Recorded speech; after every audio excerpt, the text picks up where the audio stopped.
did for a living before? I was a postie for 13 years. I've always detailed cars. It's been a hobby, a passion of mine since I was 16 years old, and it's just something that's really snowballed. So hopefully there's a lot of people here that are exactly the same as you and me. We're all normal. He's a postman. I turned up, so he's a nice guy, really fanatical. I want to learn, I want to get better. And I'm trying to give him the confidence as well, you can do it. But we also discussed how hard it's going to be. I don't glamorise. I've really told John, seriously, it takes years of dedication to get known, to get the right clients. So I sort of envy John slightly that I've forced myself, the business forced itself, to get bigger and bigger and more staff, which actually means I do less of cars or even the car at all, which is what I started out doing. I would love doing this. That's why I'm on stage here doing it, so I love talking about it. So I very rarely get near the cars anymore. So I'm envious, and John's been back recently for a couple of days, and you've seen my place change massively in 5 years when he's last back. It's like, blimey, all these people. It's evolved, doesn't it? Yeah, and he's almost like, you don't seem as happy. I went, it's not the right way, it's just, I don't do what I wanted to do. So I'm trying to say there's some pupils, if you want to stay small, which you've done, he's kept it a lot smaller, and he's kept it, it's not a hobby, it's a business, it's your full-time job. Yeah. But even someone like yourself, where it's got a very small, contained little premises, you've got a crazy hypercar. So I bet when you come to me 5-6 years ago, you never dreamed that you'd have a hypercar coming in your building. And I guarantee I'm getting goosebumps from myself now, because I remember the first Vega on the first Enzo. It sounds awful, it's almost like it's another one now. I will always remember my first Lamborghini Gallardo, which now goes to Gallardo. But it was like, oh, my phone just couldn't stop taking photos of it, and I was just sitting at it, and I must have looked at it for a day before I started it, thinking, oh my God, it's a dream. So it looks very glamorous, it looks like a dream. We had this discussion a long time ago, how he walks in, he says, oh Kelly, and there'll be some crazy car, how you doing? How's your dogs? When you moving? The car's invisible, and it's actually almost spoils it that it becomes paint.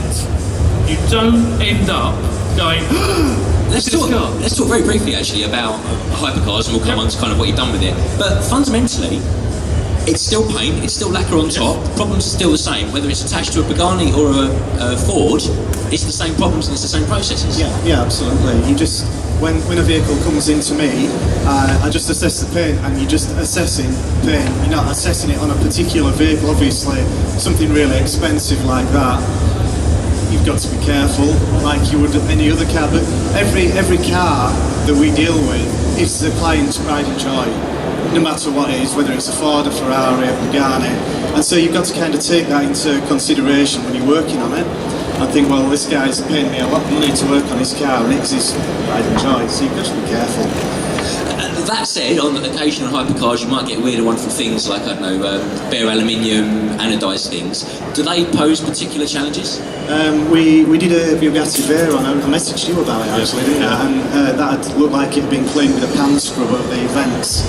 And there's just nothing we could do with that, unfortunately, other than coating. What are the vents made? They're bare aluminium, aren't they? Brushed aluminium. Yeah, okay, yeah. You're dealing with items that are unavailable, out of stock, even the Ferrari over there.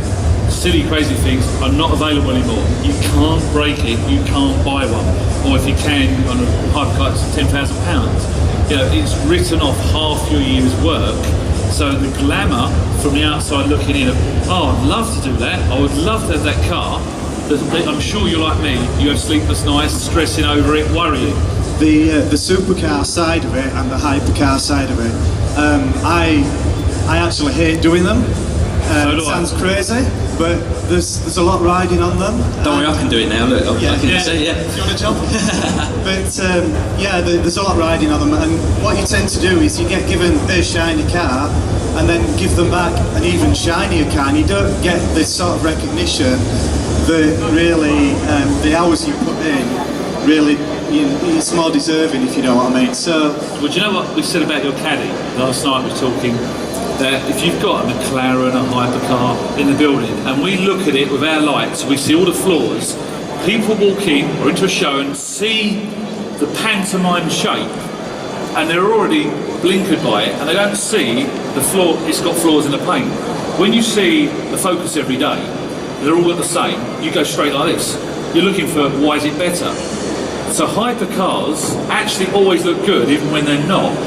So that's what you're trying to say. It's like trying to make something better that's already got shiny as hell aluminium chassis and magnesium.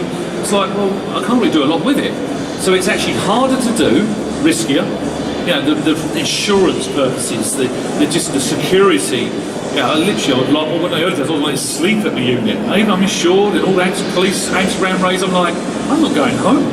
So, and I've in the summer, the first year done the Veyron, I actually had, it's so hot in my building, I want the door open, I turned my van sideways in a doorway to try and get some airflow in, because it's so hot, but I never wanted anybody outside the industrial estate seeing it's in there. So I had it moved in the night, so I'm going down there and reposition it so no one knew, and I ended up ringing the police to warn them. Worst thing I could ever do. We had morning shift, afternoon shift of the local police. All right, where's this Veyron? Photos, Facebook. I couldn't believe it, the police, and that was a real smack in the face for me. But say we're all aspiring detailers and it's a dream.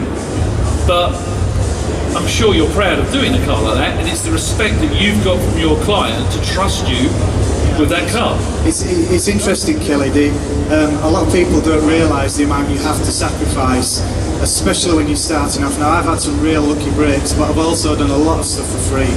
And believe it or not, the Pagani came about from one free job that cost me 20 quid in product and just my time for half a day.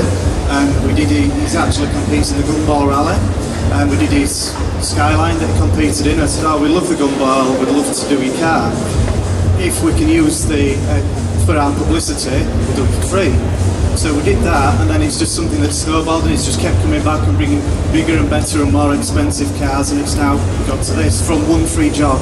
Now, a lot of detailers will go, I'm working for free, but sometimes you have to, as a business, recognise that, promote and realise what you do have to sacrifice to get stuff like that on a portfolio that makes people go, well, this guy's done a Pagani, I'm sure it'll be okay with my Golf R32 or what have you. We had this discussion though, you've got more looks for your caddy van. And I've done my van, and John come down, he had a nice van before, and I see what he's doing to it, and he said about the look. So I had a McLaren in my building, and I just finished my van, and it's not to the same sort of modified as yours, it's slightly more subtle, but it still looks good. And one of my front men that Tony knows was like, oh hello, and someone walked in and went, wow, look at that, there's a McLaren sitting there, and the van just in front of it. And he went, oh yeah, that's not the best MP. He went, not that, the caddy. And the amount of people that walked in, and it's because you don't see vans looking amazing. Every supercar, hypercar looks amazing. So that's it. It's actually better to do some old classic car or an average car that you never expect. Your love and pride and joy. We discussed about the crazy amount of money you spent on your van, I've spent on mine.